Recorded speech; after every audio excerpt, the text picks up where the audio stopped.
Yeah, hi guys! Welcome into my channel. This is Nene Days, and for today's video, i-share ko sa inyo yung famous chorizo de Cebu, kung paano ito iluluto.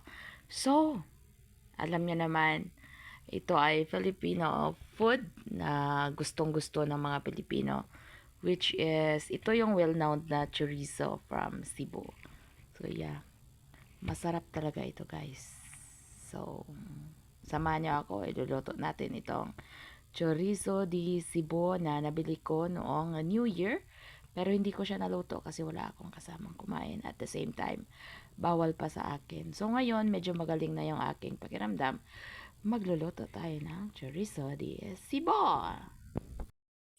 So yung gagawin natin ngayon, ay tapat natin itong chorizo di Cebu. Actually, ang tagal ko na hindi nakakain ito. Siguro mga 30 years na. So, cut natin siya.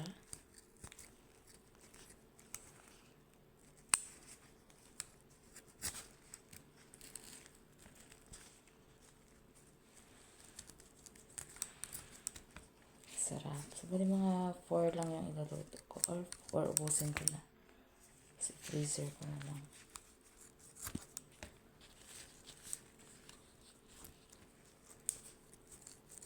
Masarap ito. Mga mayayaman lang yung nakabili nito sa amin dati. Sa mga classmate ko. Kasi hindi ko. First time ko actually nakabili ng ganito. Dati nakikain lang ako sa mga kapitbahay. So, yeah. Ito na yung ating chorizo. Nakat na natin. So, yung gagawin. Lita tayo ng kawali. Lalagyan natin siya ng tubig.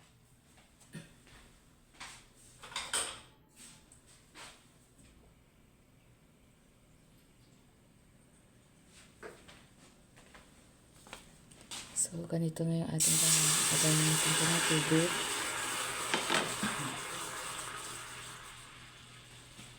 Ilagay na natin yung ating chorizo. Huwag ka maglagay ng oil.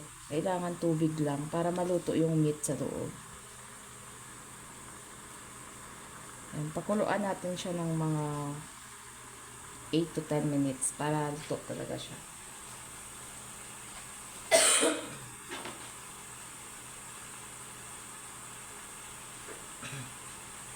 Magdagan ko lang siya ng tubig, no?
Luto na yung ating chorizo de Cebu. So, feeling ko hindi siya original. Feeling ko gawa-gawa lang siya. Feeling ko hindi siya galing sa Pinas. Kasi iba yung iba yung sa atin sa Pinas na chorizo de Cebu, di ba? As in, presentable. Ito kakabili ko lang pero actually, thanks God, I eat chorizo de Cebu for the first time dito sa ibang bansa, pero hindi ako satisfied sa outcome. Sorry to say, sa producer nito dito sa Lulu, Saudi Arabia, hindi po maganda yung chorizo. Yeah, but here we go. We have our chorizo de Cebu. Final touch.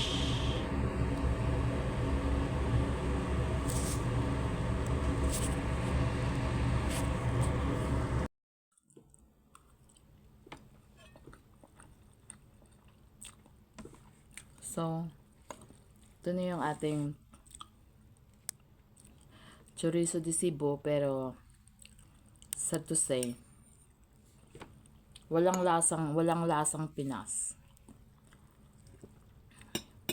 Hindi siya labeled lang siya from the Philippine food, pero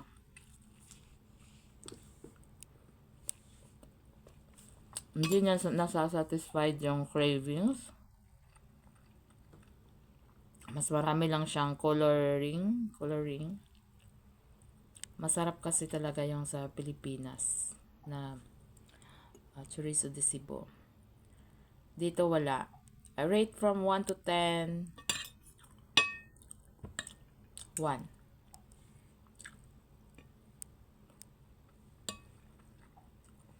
Walang lasa.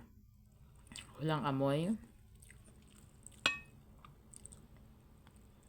Wala. Ano lang, labeled lang as Filipino food, pero hindi siya from the Philippines.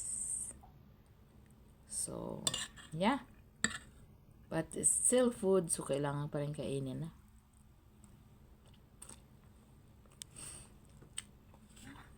Bansa ako kasi dumudugo yung kamay ko.